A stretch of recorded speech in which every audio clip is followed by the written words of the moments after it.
देखो मैं सीईसी पे आपको चीफ इलेक्शन कमिश्नर पे हम पहले डिस्कशन अभी करने वाले हैं, ठीक है। Article 324 and 325 onwards, how the election tribunals were replaced by the high courts etcetera, वो प्रोविजंस कुछ एक आपको मेंशन करूंगा। साथ में कुछ एक नई चीजें हैं जो आपको जिस तरह से आपको ये पता होगा, कोई भी अगर पॉलिटिकल पार्टी का कोई भी व्यक्ति या इंडिपेंडेंट कैंडिडेट कोई भी जो इलेक्शंस में खड़ा हुआ है, that person is contesting the elections and thereby uh, that person has to furnish all the details in regard to his assets, in regard to his vehicles, in regard to his family properties, etc. And how these all things are there in the Indian constitution, along with different cases we have all these issues, and what the parliament has done in order to avoid all to give all these details, what the parliament has done and how the supreme court has overturned such views. So hum chief election commissioner pe TN Session versus Union of India and the series of cases are there now which we are going to discuss. It is a chief election commissioner. Like these things are generally,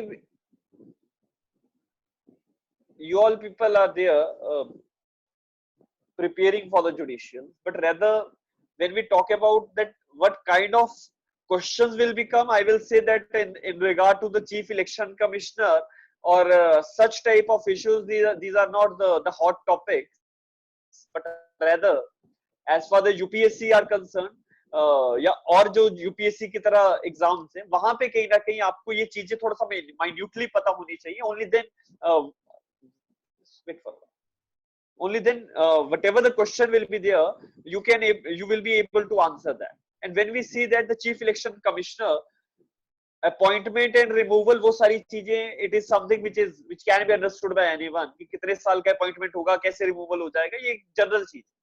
But how the things are evolving, how the Supreme Court is giving the judgments in regard to this, वो सब थोड़ा सा discussion करते हैं, right? Article 324 में it is nowhere given that in the election commission how many members will be there. In the election commission how many members will be there, इस चीज को लेके आर्टिकल 324 कहीं ना कहीं साइलेंट है. We will see that what article 324 provides us. So now this is article 324. We have to see some of the provisions of this, and then only we can able to understand that how the elections are to be done, what is the adult franchise is there, how the adult franchisee works, and all these issues we have to discuss. Right? When we see article 324, what it provides, that the superintendence, direction and control and the preparation of the electoral rolls for and of the conduct of the elections to the parliament and the legislature of every kind of the elections to the president, vice president under this constitution shall be vested by the commission referred as election commission. And election commission will consist of how many persons etc. तो इसको लेके देखो क्या लिखा गया, that election commission shall consist of election commissioners and such number of other election commissioners if any, as the president may from time to time fix, and the appointment of CEC and other election commissioners is subject to the provisions of any law made in this behalf by the parliament. Now when we go for this particular provision, that there will be the chief election commissioner और other election commissioners हो सकते हैं जिनको president साहब appoint करेंगे, और बाकी क्या तरीका होगा उनका काम करने का, इसको लेके काफी सारी चीजें यहाँ पे साइलेंट है. Similarly, when we go for the history of the election commission, we have to see that how the things are to be done. आपके पास chief election commissioner और other election commissioners की जो बात रखी इन्होंने, इसको लेके कॉन्स्टिट्यूशन में हमारे पास प्रोविजंस तो हैं, no doubt, but how the election commissioner will work, उसको लेके एक सीईसी मिसलेनियस प्रोविजंस एक्ट बनाया गया 1951. अगर आप लिखना चाहें तो लिख लीजिए, दैट इलेक्शन कमीशन जो है how it will be regulated, तो उसको लेके एक लॉ बना, that is the chief election commissioner miscellaneous provisions act 1951.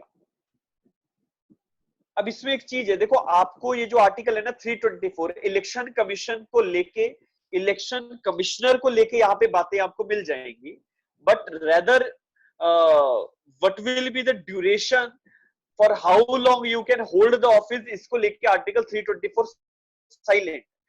अब यहाँ पे आपको जब आंसर, देखो एमसीक्यूज में ये क्वेश्चन बना, एक फ्रीक्वेंट क्वेश्चन है कि चीफ इलेक्शन कमिश्नर का टेन्योर कितना होता है। यस, और ज्यादातर लोग कहां पे गड़बड़ कर जाते हैं, दैट 5 इयर्स और 65 इयर्स, 5 इयर्स और 65 इयर्स, लेकिन सीईसी के केस में ऐसा नहीं है। सीईसी के केस में according to the CEC miscellaneous provisions act 1951 कुछ एक सर्विस कंडीशंस बनाई गई, सर्विस कंडीशन, जिस तरह से मैंने अभी आपको बताया था यूपीएससी या बाकी जितने भी सर्विसेज है उसको लेके रूल्स बनाए जाते हैं, उसके अकॉर्डिंगली काम होता है। एंड सिमिलरली इलेक्शन कमीशन को लेके इस लॉ में सर्विस कंडीशंस बनाई गई है, जिसमें ये लिखा गया है कि जो भी CEC that is the chief election commissioner appoint होगा, that person will hold the office for the period of 6 years or 65 years of each, whichever is earlier, ठीक है, या तो 6 साल या 65 साल की उम्र तक, whichever is earlier. Now this thing is not there in the Indian Constitution, rather it is the CEC Miscellaneous Provisions Act which provides this. Similarly, जो और सर्विस कंडीशंस इसमें रखी गई हैं कि कोई भी चीफ इलेक्शन कमिश्नर अगर कोई व्यक्ति है, उसकी अपॉइंटमेंट हो चुकी है, तो उस व्यक्ति को दोबारा से री अपॉइंट नहीं किया जा सकता। That person is not eligible for reappointment.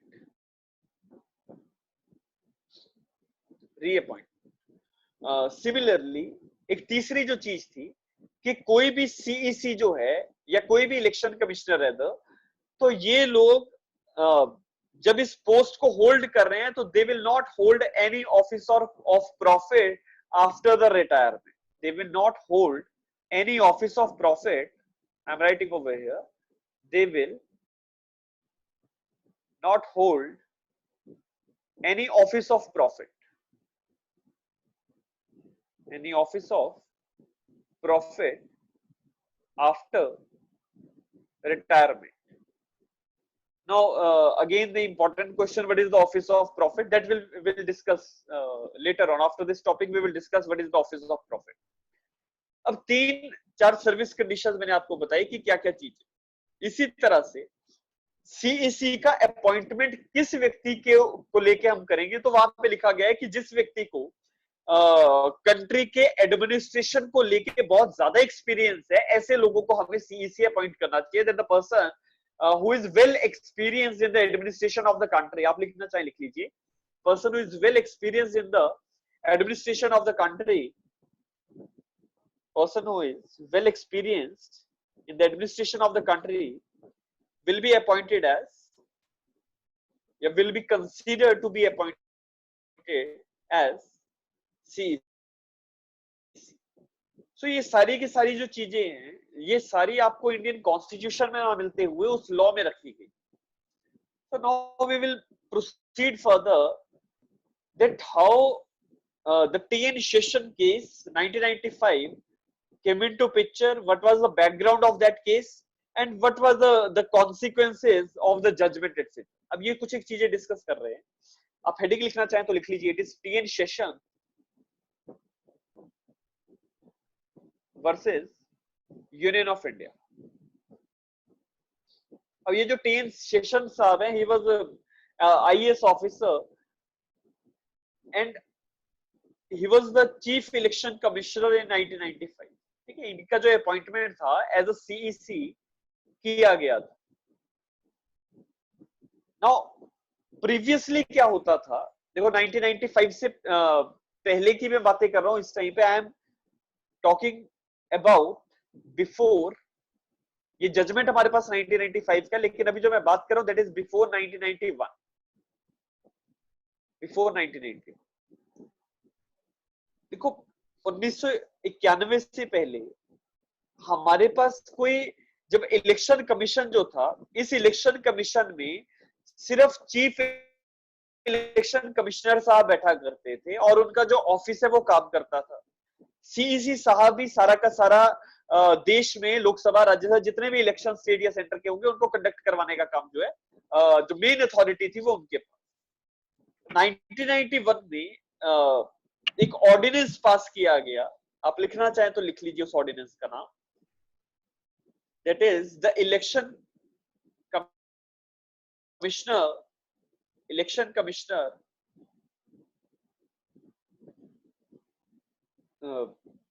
Transaction of business ordinance 1991, election commissioner transaction of business 1991, this is an ordinance. अब इस ऑर्डिनेंस में क्या किया गया,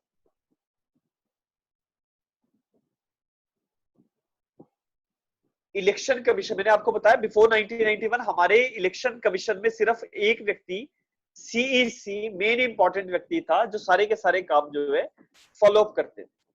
1991 में एक प्रेसिडेंशियल ऑर्डिनेंस पास किया गया और इस ऑर्डिनेंस में अल्टीमेटली एक चीज हुई कि आप सीईसी के साथ 2 और इलेक्शन कमिश्नर्स को अपॉइंट करेंगे। There will be 2 more election commissioners.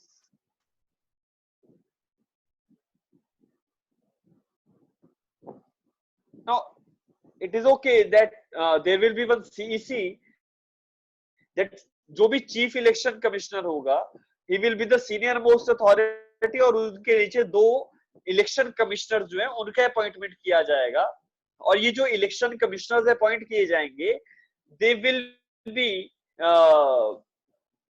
the status जो होगा इनका that will be of the judge of supreme court। status की बात कर रहा हूं, when we talk about status it means जो remunerations जो facilities मिलेंगी वो मिलेंगी जज ऑफ हाई कोर्ट के बराबर और सीईसी को मिलती थी जज ऑफ सुप्रीम कोर्ट के बराबर की स्टेटस की बात कर रहा हूं। Yes, now this 1991 ordinance has added a new thing that there will be 2 more election commissioners. They will outrightly they will work under the authority of the CEC and they will hold the status of the judge of the high court. Whatever the perks and remunerations and other facilities or amenities are given to these election commissioners will be same as given to the judge of the high court. अब 1993 में एक change किया गया और 1993 में एक law बनाया गया, उस लॉ का नाम लिखिए आप, that is election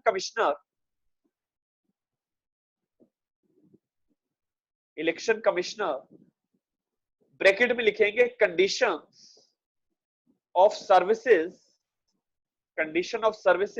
of election commissioner, condition of services of election commissioner in transaction of business, in transaction of business bracket close act 1993। अब ये लॉ बनाया गया है, इस लॉ में कुछ एक नई चीजें इंट्रोड्यूस, जो ऑर्डिनेंस था उसी में कुछ एक नए मॉडिफिकेशंस किए गए और जो नए मॉडिफिकेशंस थे वो क्या थे वो देखिए। इन्होंने किया कि जो सीईसी है that person is getting the status of a जज of a Supreme Court. Yes, लेकिन इनके साथ साथ जो इलेक्शन कमिश्नर्स अपॉइंट होंगे वो सारे लोग भी जज ऑफ अ सुप्रीम कोर्ट का ही दर्जा पाएंगे। ठीक, नाउ अल्टीमेटली जिस चीज को लेके आपका कॉन्स्टिट्यूशन कहता है कि there will be one CEC and other election commissioners, इसका मतलब कॉन्स्टिट्यूशन में जो टॉप मोस्ट अथॉरिटी है वो सीईसी को बनाया गया और अदर कमिश्नर्स जो है वो अपॉइंट किए जा सकते थे। इसी को लेके 1991 में प्रेसिडेंशियल ऑर्डिनेंस आया और 2 इलेक्शन कमिश्नर्स हमारे पास अपॉइंट हुए और उसके बाद जब 1993 का लॉ बनाया गया तो हमने देखो स्टेटस की बात आ रही है कि आप पहले जो ऑर्डिनेंस था उसमें जज ऑफ हाई कोर्ट का स्टेटस दे रहे थे, लेकिन जब आपने लॉ बना दिया उस लॉ में आपने कहा कि these election commissioners will also get the status of a जज of the Supreme Court. Now ultimately election commission को एक मल्टी मेंबर बॉडी बनाने का काम जो था वो किया, it is made as a multi member body और कोई आपने डिफरेंस नहीं रखा सीईसी और बाकी कमिश्नर्स के बीच। I will refer you the case over here also, wait for अ।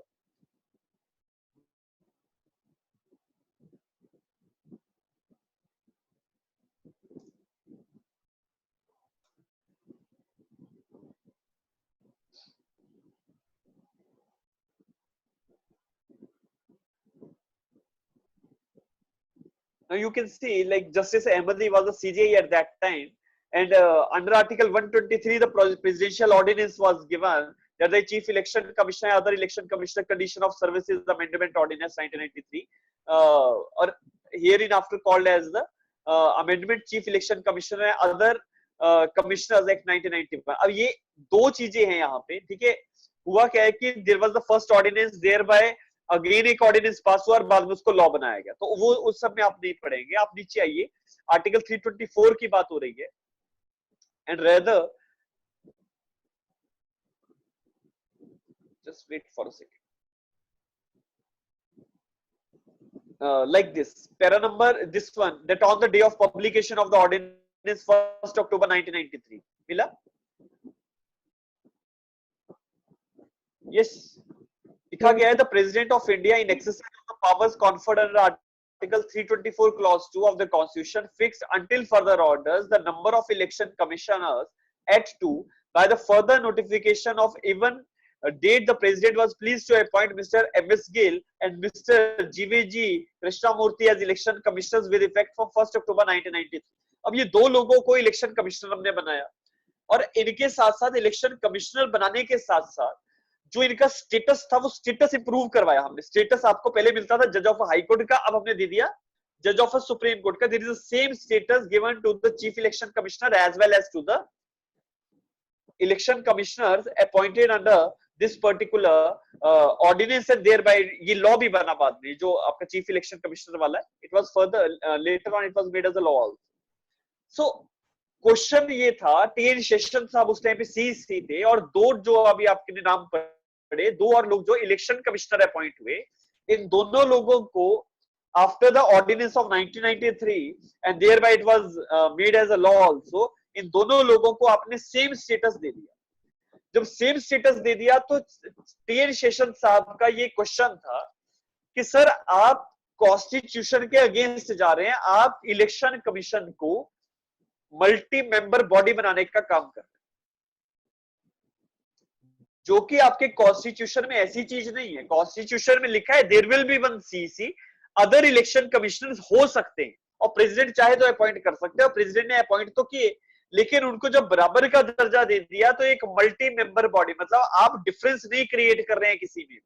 सो ये चीज जब चैलेंज की गई टीएन शेषन साहब के द्वारा, और टीएन शेषन साहब का जो नाम है वो बड़ा विख्यात है यहाँ पे इलेक्शन कंटेस्ट करवाने में और इलेक्शन कमीशन को एक नया रूप देने में इनका बड़ा एक सहयोग रहा। जितने भी आपके आज के समय में जो फ्री एंड फेयर इलेक्शंस की जो हमारी थ्योरी है, उस थ्योरी के अकॉर्डिंगली सारे के सारे जो कोड ऑफ कंडक्ट किए जाते हैं, आपको पता होगा जब इलेक्शंस होने वाले होते हैं तो कोड ऑफ कंडक्ट लग जाता है। यस, तो वो कोड ऑफ कंडक्ट की जो थ्योरी है, ये बहुत अच्छी चीजें जो टीएन शेषन साहब ने दी, उसी के अकॉर्डिंगली आज के टाइप पे भी हम काम करते हैं। It was a brilliant judgment given by the Supreme Court also, but जिस जो विषय टीएन शेषन साहब ने इस केस में रखा कि सर ये चीज गलत कर रहे हैं, that you are not creating a difference between the CEC and the other election commissioners only on the namesake I am the CEC, but rather my other colleagues are enjoying the same status, and you are creating a multi-member body, and this is something which is not allowed by the Indian Constitution. Ultimately, Supreme Court ने ये petition को dismiss कर दिया। TN Seshan साहब को कोई relief तो नहीं मिला, यहाँ डिसमिसल हुआ इस पिटीशन का, लेकिन ये जो ऑर्डिनेंस और बाद में जो लॉ बना, इसके कुछ एक प्रावधानों को चेंज करने के लिए सुप्रीम कोर्ट ने जरूर कहा, लेकिन साथ में ये कह दिया कि इलेक्शन कमिश्नर्स बनाना कॉन्स्टिट्यूशन अलाउ करता है।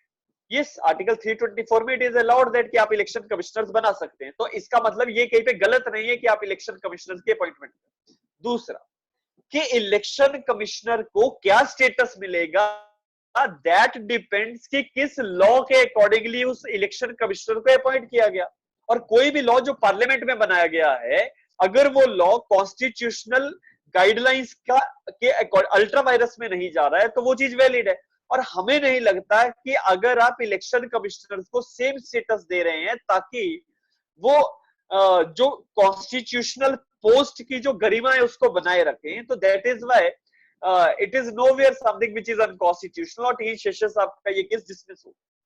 लेकिन इलेक्शन कमीशन को लेके जो दो चीजें हमारे पास निकल के आई कि एक तो कोई भी इलेक्शन कमिश्नर या chief election commissioner after retirement office of profit जो है स्टेट के अंदर नहीं होल्ड कर सकता। दूसरा, ये जो इलेक्शन कमीशन और चीफ इलेक्शन कमिश्नर्स की मल्टी मेंबर बॉडी जो है, इसमें प्रिजाइडिंग ऑफिसर सीईसी रहेंगे और मेजॉरिटी का जो डिसीजन है वो फाइनल होगा। ये मतलब जो सीईसी है, he is the presiding officer, voting rights भी है उनके पास, सब कुछ है और डिसीजन मेजॉरिटी का रहेगा। अब दूसरी चीज जो है वो डिस्कस करते हैं। देखो, कोई भी इलेक्शन कमिश्नर जो है इसको सीईसी हम बना सकते हैं, मतलब any election commissioner can be made as the chief election commissioner, he is duly eligible for that, but अपने सर्विस टेन्योर में जो टोटल टाइम है वो 6 साल ही रहेगा। मतलब अगर कोई व्यक्ति ऑलरेडी 3 साल तक इलेक्शन कमिश्नर रह चुका है तो अब सीईसी बनने के बाद उसके पास सिर्फ 3 साल का समय, 3 साल के बाद ऑटोमेटिकली उनका रिटायरमेंट हो जाएगा, या फिर अगर 65 इयर्स की एज हो गई है तो जल्दी हो जाएगा। तो ये भी एक चीज है इस लॉ में, लिख लीजिए। Now coming to the next topic that जो मैं आपके साथ डिस्कस कर रहा था कि आपको किसी भी इलेक्शंस में अपना एक इलेक्टोरल रोल में अपना नाम डलवाना है, आपको इलेक्शंस में खड़े होना है, then what are the requirements which you have to fulfill and what are the judgments of the Supreme Court in regard to that। हमारे पास एक केस हुआ, that is Union of India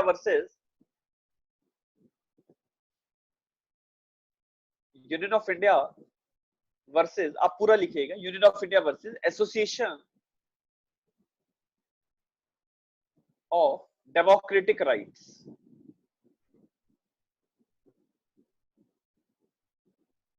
It is of 2002 supreme.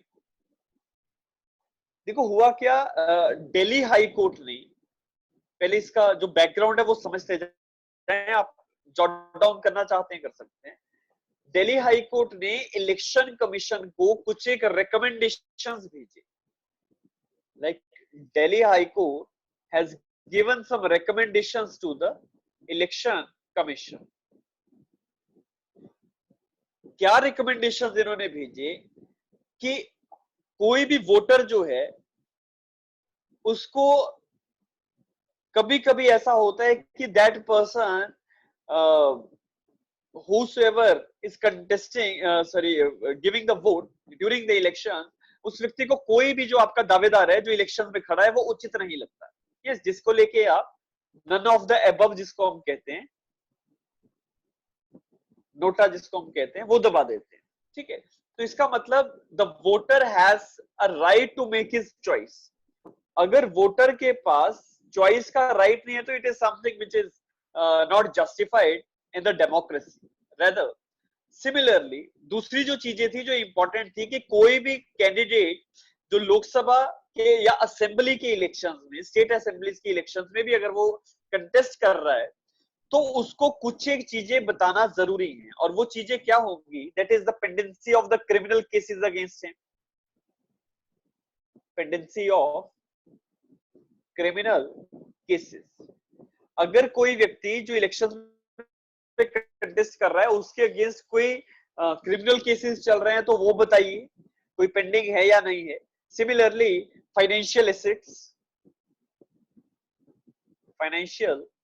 Assets के बारे में जानकारी दीजिए, अपने भी बताइए और अपने स्पाउस के भी बताइए, हिज और हर स्पाउस ऑल्सो, अपने भी और अपने स्पाउस के भी। सिमिलरली चिल्ड्रंस के, डिपेंडेंट्स के, इन सभी के एसेट्स आपको बताने पड़े।